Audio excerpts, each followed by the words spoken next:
मी Suraj Chaudhary, KDM seeds Khandwa area sales manager, आपले सहर्ष स्वागत करतो. आपण आज तुरखेड या गावी आलेलो आहे. आपलं नाव? मी प्रफुल्ल बन्सीलाल सुखो, गाव तुरखेड, तालुका अंजनगाव, जिल्हा अमरावती. Mobile number 9049 7482 87. आणि आपण KDM कंपनीचा 711 गहू लावलेला आहे. हो, त्याची पेरणीची तारीख सांगू शकता? 28 तारीखला पेरलेला आहे. 28 नोव्हेंबर. आणि याचं तुम्ही खताचं व्यवस्थापन कसं केलेलं आहे तो आमच्या शेतकरी बंधूंना सांगा. 28 नोव्हेंबरला पेरणी पेरणीसोबत आपण पुरुषोत्तम ऑर्डरवर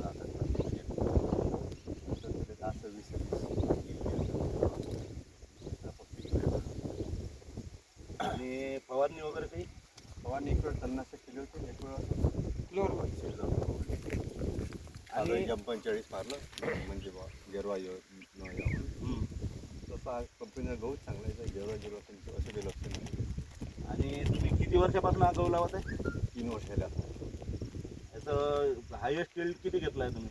तसं तो 20च्या आसपास होते, 20च्या वरच आहे, पण आसपास 20 करून एकरी 20 क्विंटलपर्यंत आरामात उत्पन्न. डिसेंबरच्या एंडपर्यंत जे पेरण्या झाल्या तरी त्याला एकरी 18, 20, 21 होऊ शकते. आमच्या इथे 21 झालेलं आहे. त्यानंतर याचे फुटवे जे आहे गव्हाचे तर कमीत आपण कमी आता एका झाडाला आपण मोजले आहे. दाखवा थोडं. या झाडाला आम्ही फुटवे मोजले तर हे 18 फुटवे आहेत, आणि 18 फुटवेच्या उंब्या एकसारख्याच आहेत. असं काही नाही की बा कमी जास्त असतील म्हणून.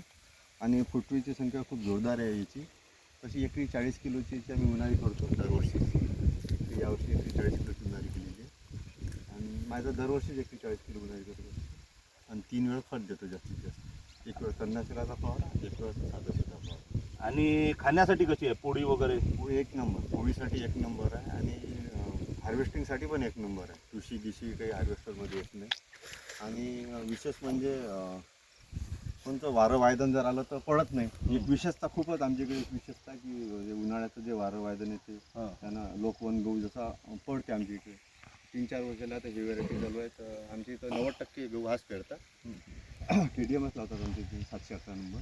90% गाव हेच लावते, आणि उत्पन्नातही चांगलं आहे, आणि खाण्यासाठी खूप रुचकर आहे. आणि नुकसान 0% नुकसान आहे, कारण की वादळानं हा काही पडत नाही. विशेषतः त्याच्यातली आहे, हवेमुळे काही पडत नाही. समजा पाणी येवं म्हणजे कमी येवं जास्त येवं, उत्पन्नात भरपूर आहे. आणि याला आता पाणी किती झाले आतापर्यंत? आता मग त्याला 6 पाणी झालेलं आहे. आता अजून हा 2 पाणी केलं, 8 पाण्यापर्यंत 8 पाण्यात येऊन जाईल. चला, धन्यवाद.